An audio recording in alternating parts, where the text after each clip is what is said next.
In 2025, the world bought 20 million electric cars, 1 in every 4 sold. Global oil demand rose that year by 650,000 barrels a day. Those are not competing claims. They are the same 12 months from the same agency, and both of them are true. The interesting part is the arithmetic that lets them both be true. Electric cars did displace oil. The IEA puts the whole electric fleet, including buses, trucks, and two-wheelers, at about 1.7 million barrels a day avoided in 2025. Cars on their own, about 1.2 million. That is an estimate built from real vehicles and real distance driven, not a forecast. It is also a bit over 1% of a 105 million barrel market. 1 in 4 new cars sold is electric. About 1 in 20 cars on the road is. Same report, same page. That gap is not a contradiction. It is a delay. Sales are a flow. The fleet is a stock. Everything that follows in this video comes from the difference between those two things. The United States shows how slowly a national fleet turns over. The average car on the road there is 12.8 years old. Passenger cars specifically, 14.5.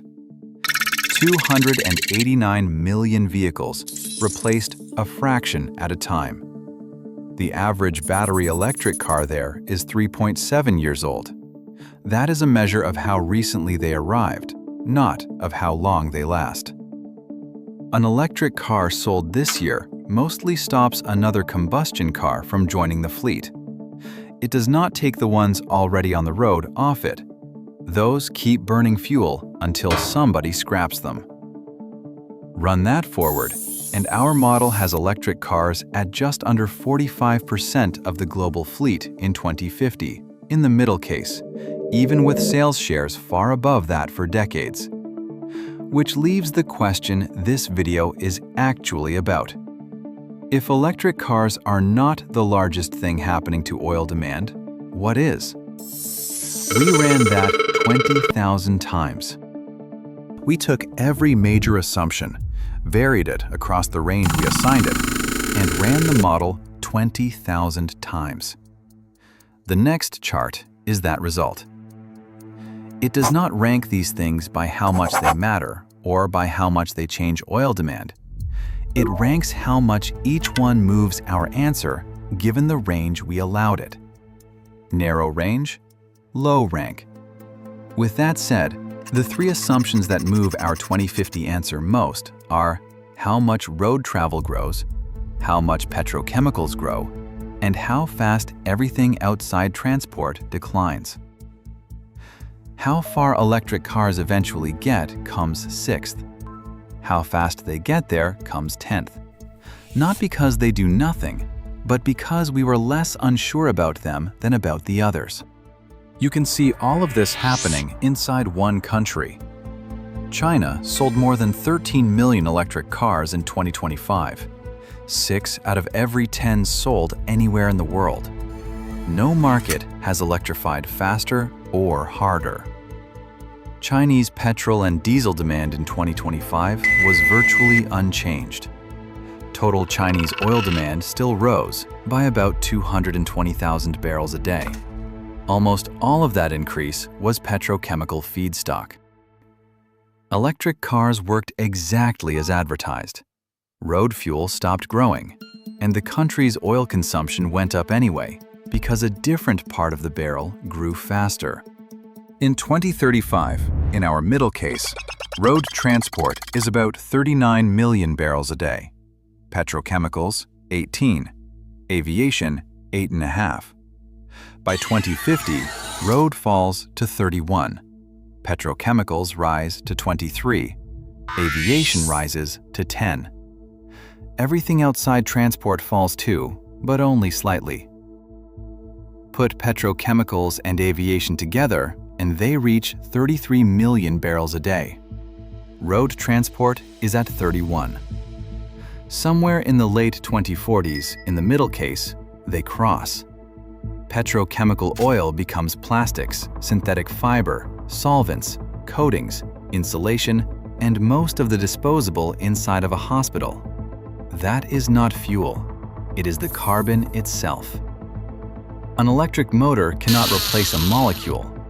Reducing that barrel means recycling, bio-based carbon, or captured carbon, and all three are much further behind than batteries are.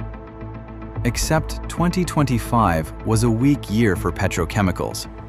The IEA says the slowdown in demand growth mainly reflected weaker feedstock use as trade turmoil hit. The crossover has a soft recent trend underneath it, which is why that is the middle of 20,000 runs and not a forecast. One weak year moves the spread. It does not settle where the middle sits. Aviation grows. Shipping drifts down slowly. Cleaner fuels and tighter rules pull both of them lower, but within the ranges we tested, not far enough to offset the growth. Together with petrochemicals, they are still 37 million barrels a day in 2050. So what would actually move the number? Two of the three are about growth, not about replacement.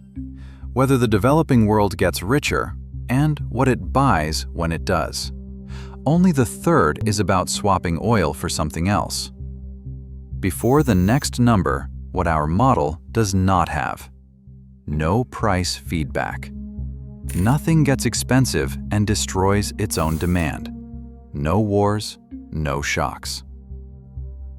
In 35.6% of those runs, oil demand in 2050 finishes above where it is today. That is not a calibrated probability of the future. It is what this set of assumptions implies, roughly 1 run in 3. And with no price feedback in the model, the high end is the part most likely to be too fat, because in the real world, expensive oil destroys some of its own demand. None of which is an argument against buying an electric car. Electric cars displaced something like 1.2 million barrels a day last year, and the IEA expects the whole electric fleet to roughly triple its effect by 2030. Every one of those cars is doing its job. The mistake is treating electric car sales as a measure of oil demand. They measure different things. Between now and 2050, the barrel changes shape faster than it changes size, and cars only touch one part of the shape. Two things to watch: the petrochemical feedstock lines in the monthly IEA report, and the gap between electric car sales share and fleet share in each year's EV outlook. Back to the two numbers we started with. 20 million electric cars and oil demand up 650,000 barrels a day in the same year. Nothing about the first number makes the second one wrong. The fleet is a decade and a half behind the showroom. By 2050, our middle case puts nearly 70% of oil demand outside road transport. And the fastest growth is where the first car has not been bought yet. Electric cars are winning the argument they are in. Oil is having a different one.